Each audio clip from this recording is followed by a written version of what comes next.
Sorry for the long-winded. I feel like I'm jumping all over the place here. No, listen, I'm following you. And I wanted to ask, you and I hold Jerry Lawler in high regard because we know what he accomplished and how special it was and what a talented performer he is. But we say it a lot on our podcast that, hey, timing is everything. So he could have been the right guy at the wrong time. There's a lot of different scenarios like that. Yes. But where I was getting is, do you think had he come along a few years later, meaning he didn't have a home territory, he didn't have ownership in Memphis, if he would have come into Memphis in the dying days and maybe he popped the territory and they had one last hurrah, but before he had an opportunity to have ownership in Memphis, Vince McMahon came calling. Do you think in an alternate universe, Jerry Lawler could have been a much bigger star on a national level? Would it have been with Jim Crockett Promotions and Ted Turner in WCW? Or is there a universe where he would have been one of the top guys for Vince? Because he could have very easily been there at the very first WrestleManias. He could have been there from the very beginning. When you look at, we'll call it the what do we call that? The golden era? Yeah, sure. No, I don't. He's not a body guy. He's never been to the gym a day in his life. They are, yes, the King is a character, but the King's character got over by doing 2 and 3 and 4-minute promos. He also got over by the weekly cadence of, okay, by design. Now, they didn't really think this through from the beginning, but okay, I got to work 14 weeks with Bill Dundee. Now, that business model, that wasn't a WWF deal. So timing is everything. So I don't think, look, we can sit here and play armchair quarterback and we can play fantasy wrestling and all of that. But I think just if you look at what was super successful in, we'll call it in the Hulkamania years from 83 to 89, I don't think Jerry fits into that lot like, no, Hulk was on top and it was Hulk and others, no matter how you look at it. So, no, well, I just think about early MTV, they had such crossover and Lawler put out an album. I'm not saying it was a great album. I'm just saying, I mean, I could have totally seen him playing grab ass and being a foil for Roddy Piper. If they were cutting promos back and forth and he's with Cyndi Lauper. And I know that they had Hulk Hogan. I get that. But who would have been the number 2 babyface? Like it's, when they're running an A town, a B town, and a C town, I know what they used to do is they'd put Hogan on the A town, the IC on the B town, and whatever else on the C town. But what if it was Hogan A, Lawler B, IC C? I could see that. Like I can totally see him being a part of the rock and wrestling, if you will, in that era. Oh, yeah, okay. Well, because my meeting went to, that era was Hogan, then Savage in that IC slot.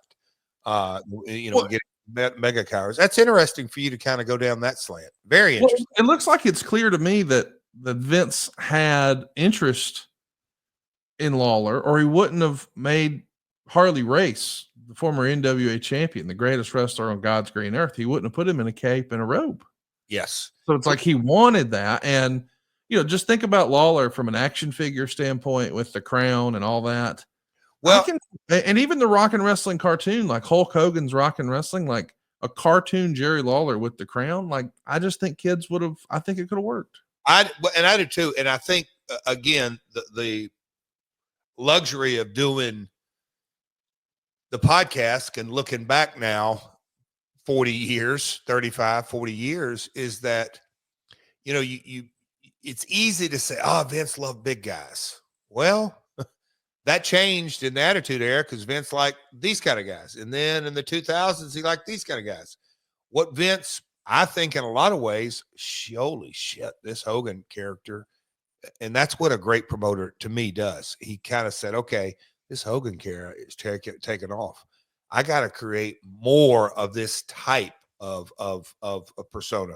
Big guys that, say your prayers, take your vitamins, Hulkamaniac. So let me create Demolition and the Macho Man and the Ultimate Warrior and whatever it was. he went down those roads. So when you go down that road, all right, I'm going to really fine tune this king with the crown and whatever it may be. So yeah, I'll go there with you. Interesting.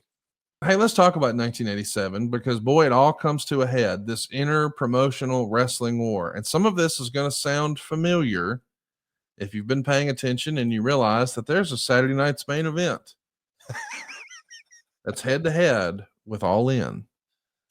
So once Tony Khan and AEW announced that they were going to do their biggest show of the year in a stadium in Arlington, Texas, the WWE said, okay, got an idea. Why don't we go to NBC and Peacock and let's just go head to head on free TV with Saturday night's main event? Now, if that sounds familiar, it's because it happened in 1987. Here's what Dave Meltzer wrote way back then. He wrote this in September of 87. November 27th, 1987 looks to be one of the most interesting dates in the history of pro wrestling because both Titan Sports and Jim Crockett Promotions will be presenting major Thanksgiving events. Titan has officially announced plans for a card entitled the Survivor Series, which will broadcast nationally on pay-per-view cable systems. The site and lineup have yet to be determined. It's obviously at least part in an attempt to combat JCP's annual Starrcade promotion, which takes place the same day. It's been widely rumored that JCP is going to attempt to broadcast Starrcade through pay-per-view this Thanksgiving, the first time JCP has attempted such a venture. One point that has to be noted here, Titan, with its Andre the Giant, Hulk Hogan match in March, is going off the biggest pay-per-view event in the history of the industry, a whopping $10.3 million pay-per-view event, which outshines every major boxing fight or anything else that's ever been put on pay-per-view. While I have no word what Titan is going to run, and if they're going to run a Hogan-Andre rematch, but that would seem like a very likely possibility. And a rematch of that big event could conceivably freeze out Crockett's attempt to get his Starrcade on pay-per-view systems.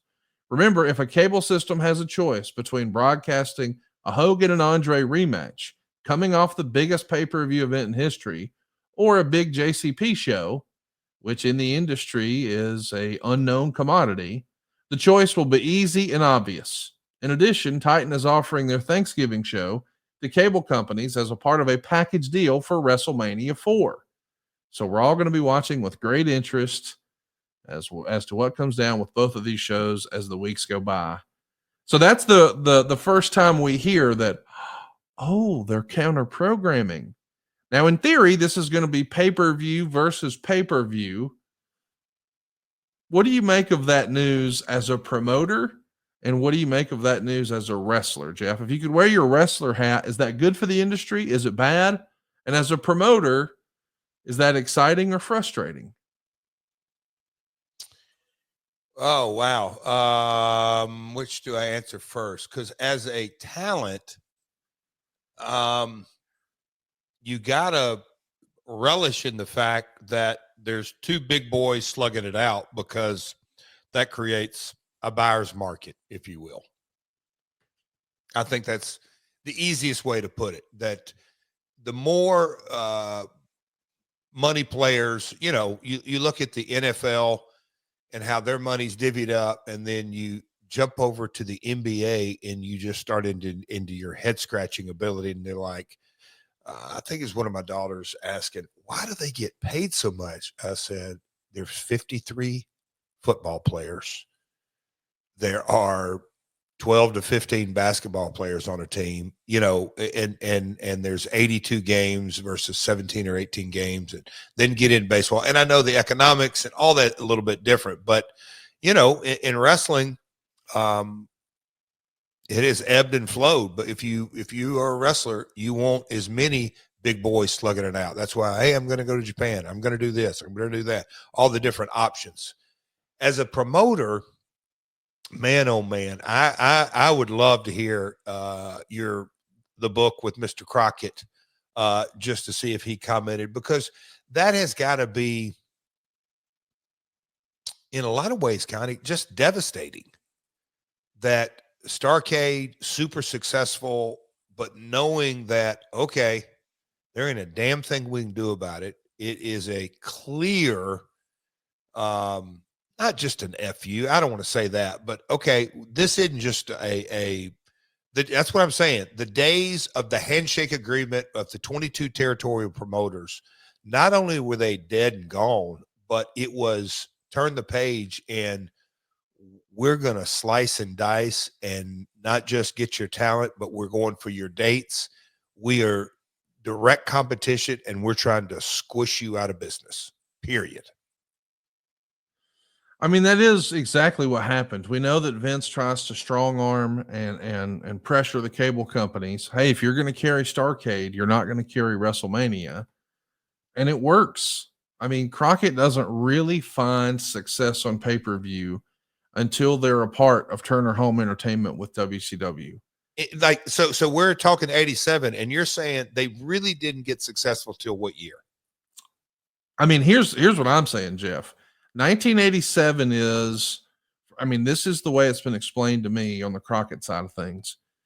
You know, Vince McMahon had WrestleMania, and obviously that was a huge payoff for everyone involved. I mean, WrestleMania 3, the way it changed their arena business, because this goes wide. Like that photo you're looking at right now, this was a part of an ad campaign that had Hulk Hogan posing with the world title in front, and it just rattled off the stats on the side. And they got this in front of every promoter in the world and in front of every building manager here in America. And they were using this to say, hey, don't you want this many people coming to your building? Don't you want this many people paying for parking and buying your concessions? And so they go from running, you know, A towns and B towns to A, B, and C towns.